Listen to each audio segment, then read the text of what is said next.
आणि 3 गोष्टी पडद्याच्या आतमध्ये असल्या पाहिजेत. एक, आपलं जेवण पडद्याच्या आतमध्ये असलं पाहिजे. बरोबर आहे ना देवा? आपल्याच कृपेनं सांगतो बरं. 2, आपलं धन पडद्याच्या आत असलं पाहिजे. लक्षात ठेवा. आणि 3, आपल्या घरातली आबरू, आपली स्त्री पडद्याच्या आत असली पाहिजे.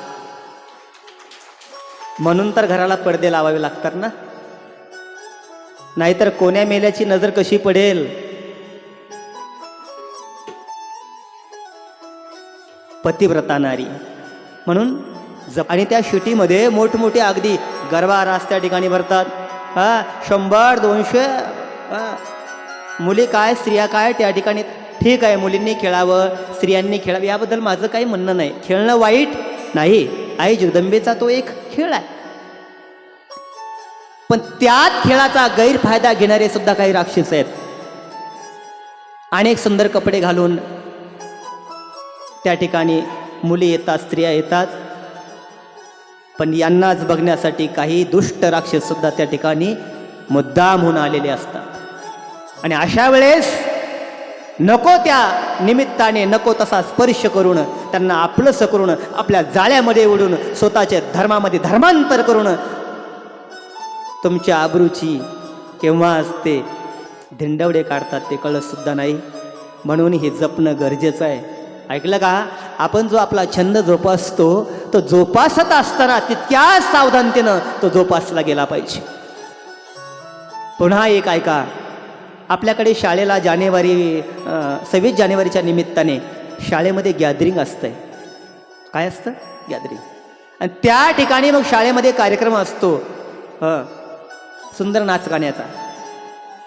गाणे निवडक त्या ठिकाणी काढलेले असतात आणि त्या गाण्यावर नाचकाम करण्यासाठी शाळेतल्याच मुली निवडल्या जातात. मग मुली असतात 8वीच्या, 9वीच्या, 10वीच्या, 5वी, 6वीच्या, 4थीपर्यंतच्या. ठीक आहे, पण वरच्या मुली निवडायच्या. मग त्या गाण्यामध्ये जसे कपडे आहेत तसे कपडे त्यांना घालायचे. जरा चित्र डोळ्यासमोर आणा बरं का. तसेच कपडे त्यांना घालायचे आणि त्या गाण्यावर त्यांचा डान्स चालायचा. आणि हे पाहण्यासाठी सारं गाव जमा होतं बरं का. ज्याची मुलगी आहे त्याला वाटतं वा माझी सोनी काय छान नाचते. त्याला त्याचं तेवढंच भूषण आपलं. पण सोनीचं काय आधापतन होतंय ते मात्र बापाच्या लक्षात येत नाही, भावाच्या लक्षात येत नाही, आजोबाच्या लक्षात येत नाही. आणि हे ज्यांना कळत आहे त्या शिक्षकांच्या तर कधीच लक्षात येत नाही. ऐकलं का? आज संस्कृती जोपासायचं काम शिक्षकांचं आहे. आज तेच शिक्षक आमच्या 8वी, 9वी, 10वीच्या मुलींना अर्ध्या कपड्यामध्ये स्टेजवर नाचायला लावतात. यालाच म्हणायचं का संस्कृती? यालाच म्हणायचं का धर्म? आणि यालाच म्हणायचं का शिक्षण? काय करताय तुम्ही जगाच्या बाजारात? जरा करा विचार बारकाईनं. म्हणून आजपासून ही श्रीमद भागवत कथा आपल्याला आवाहन करते. मायांनो, आपली जर मुलगी 7वीला, 8वीला, 9वीला, 10वीला असेल आणि ती जर शाळेमध्ये स्टेजवर गाण्यावर डान्स करत असेल तर सांगा तिला ठासूनपणे, पुरी आपली महाराष्ट्रीयन संस्कृती ही स्टेजवर नाचण्यासाठी नाही तर शूर आणि वीरांना जन्म देणारी एक सुंदर पतिव्रता माता बनण्यासाठी आहे. सांगा तिला, ही काळाची गरज आहे. पण आई तिचा व्हिडिओ काढते आणि दुसऱ्या दिवशी आपल्या डेपीला ठेवते. आई, हे तुला परवडणार नाही. ज्या दिवशी जग बोंबा मारीन ना तुझ्या नावानं, तुझ्या घराच्या नावानं, त्याच्या त्या बापाला गावात सुद्धा फिरता येणार नाही ग. ऐकलं का? म्हणून दोन्ही हात जोडून विनंती आहे, ही संस्कृती जपा. नाचा जरूर नाचा, आनंद जरूर लोटा, पण मर्यादा आणि तारतम्य ठेवून. कुणी आपला गैरफायदा तर घेत नाही ना. या साऱ्या गोष्टी आपल्याला शहानिशा जपायच्यात. आपल्यापुरता आपण आनंद लुटायचा. जगाला दाखवण्यासाठी गोष्टी कधीच करायच्या नाही मायबाप, कधीच करायच्या नाही. पटलं तर बघा, मी एक सामान्य माणूस आहे. पण माझी संस्कृती, माझ्या आई, माझ्या बहिणी, माझ्या मुली बरं का त्या शाबूत राहाव्यात आणि माझ्या जाणता राजा छत्रपती शिवरायांनी निर्माण केलेला हा महाराष्ट्र पुन्हा पुन्हा एकदा उज्ज्वल रूपानं या जगामध्ये मिरवावा हीच माझी इच्छा आहे.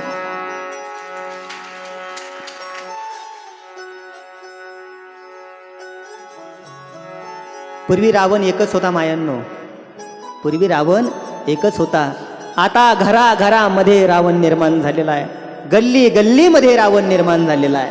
कलियुग बैठा मार कुंडली जाऊ तो मैं कहा जाऊ, अब हर घर में रावण बैठा कहाँ से लाऊं, इतने राम कहाँ से लाऊं, इतने राम कहाँ से लाऊं, इतने राम कहाँ से लाऊं. जिसे समझते हो तुम अपना जड़ खोदता आज वही, रामायण की बातें जैसे लगती है सपना कोई, लगती है सपना कोई, सपना तब थी दासी एक मंथरा जो मैं अब घर घर पाऊँ, अब हर घर में रावण बैठा इतने राम कहाँ लाऊं, इतने राम कहाँ से लाऊं, इतने राम कहाँ लाऊं, इतने राम कहाँ लाऊं. रोंद रहे बगिया को देखो खुद ही उसके रखवाले. ऐका अरे कुंपणानं शेत खावं त्याप्रमाणे या संस्कृतीचं रक्षण करणारे माणसंच आज संस्कृतीचा घात करायला लागलेले आहेत.